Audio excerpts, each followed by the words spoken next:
धर्म में बीड़ी और तंबाकू को बज्जर कुरैत माना गया है और इसी तरह 3 और बज्जर कुरैत है। उनमें से पहला है केश कत्ल करना, अपने रोम अपने बालों को किसी भी तरीके से काटना या ट्रिम करना या उसे जलाकर उसे कोई क्रीम लगाकर अपने ओरिजिनल फॉर्म से अलग स्टाइल करने की कोशिश करना।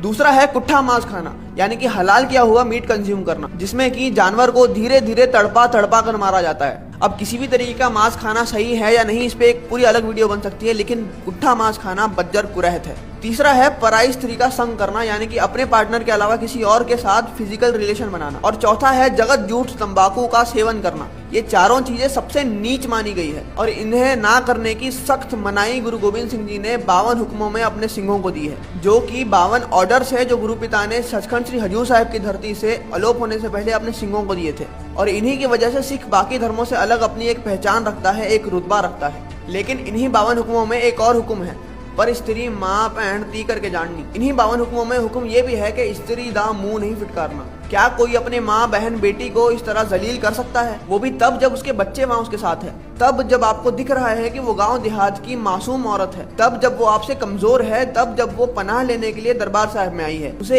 एक बार डराने से डटाने से शायद वो जिंदगी भर किसी गुरुद्वारे के आसपास भी बीड़ी ना पिए। ऐसी औरत पर बदसलूकी, कहीं देखो तो ट्रांसजेंडर्स को लाठियों से मारा जा रहा है। हाँ, हो सकता है कि उनकी गलती हो।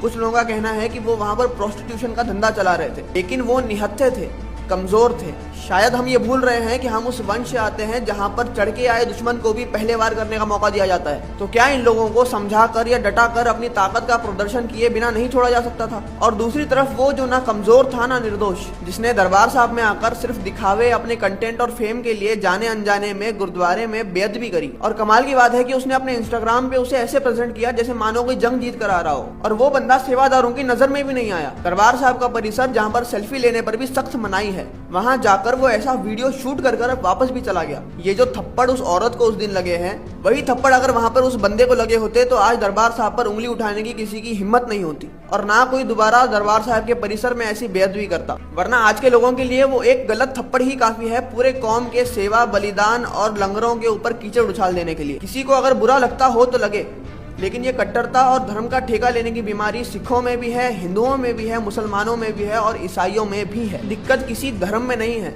हमारे मानने में है। किसी और पर उंगली उठाने से हमारे घर के हालात नहीं बदलेंगे।